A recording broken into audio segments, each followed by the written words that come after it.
شاهد واستمع واستمتع من الحكمة التي تخرج من فم هذا الشيخ. طيب دقيقة حبيبي، البنادول تعرف البنادول؟ طبعا. أنت الحين إذا صدعت تشرب البنادول ولا تضع في جيبك؟ استخدمه بس ما بفايدة. طيب تشربه ولا تضع في جيبك؟ استخدمه. تستخدمه أليس كذلك؟ طبعا. لو واحد جاء علق البنادول في رقبته يذهب الصداع؟ يذهب الصداع؟ صحيح. كذلك القرآن نقرأه نتدبره، مو نعلق على الرقاب. مو أنا قلت لك كل شهر خاتم القرآن. ولو تختم القرآن ليش تعلق في رقبتك؟ ليش تعلق في رقبتك؟ فتحلم بها روايات مرات تجيني من جيثوم أو شيء، الآية تبعد عني. الجيثوم النبي أخبرنا أننا قبل أن ننام نقرأ آية الكرسي، لا يقربك جيثوم ولا شيطان. ليس فقط آية الكرسي أقرأها، طيب آيات أقرأها. طيب الحين هل في فرق بين من يقرأ آية الكرسي وبين من يضع القرآن عند رأسه؟ هل يذهب منها الجيثوم من يضع القرآن عند رأسه ولا من يقرأ؟ بعد ما أقدر أحط القرآن تحت رأسي. يعني عند رأسك زي ما تعلق التميمة الآن وفيها القرآن مثلا، ما يفيدك القرآن إلا إذا تدبرته وقرأته وتعبدت إلى الله في قراءته. هنا تستفاد من القرآن طبعا، تجد بركة القرآن. لكن طبعا. أن نعلق هذه في استهانة بكتاب الله، أن يعلق في الرقاب صحيح. كما يعلق النصارى الصليب كما صلى الله عليه وسلم.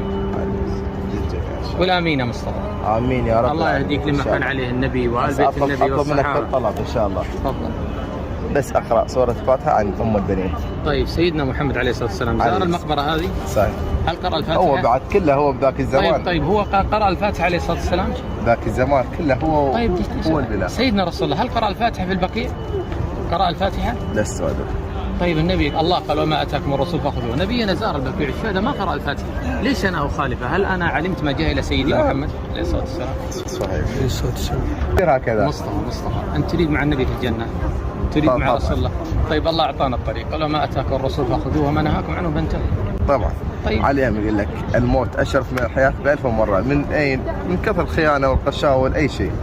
صح أم لا؟ اسمعني انت كلامك هذا ما ينفعك ولا يفيدك. اللي ينفعك انك اذا زرت المقبره تقول ماذا فعل من امرت باتباعه محمد عليه الصلاه والسلام، وتقرا تقول السلام عليكم اهل الديار من المؤمنين والمسلمين وانا ان شاء الله بكم لاحقون، نسال الله لنا ولكم العافيه. رواه الامام مسلم ان شاء الله. هذه الروايه ذكرها علي رضي الله عنه، ذكرها امامنا جعفر الصادق رضي الله عنه، ذكرها اهل البيت، ذكرها الصحابه. ليش نخالف نهجهم ونذهب ندور على قبور ما ثبتت اصحابها؟ لا اليوم ان شاء الله نتوكل يا مصطفى لا تتعلق ببشر، تعلق برب البشر. لا برب البشر. طيب أنت لما تذهب تقول هذا قبر فلان وفلان ما تستفاد من ذلك، إيش تستفيد؟ بعد الله أعلم. كيف الله أعلم؟ نحن نزور القبور لأن النبي قال فإنها تذكركم الآخرة، ما نزورها لأجل نتعلق ببيبان أو نتعلق بتراب أو بأحجار. نحن أعزة بديننا بإسلامنا.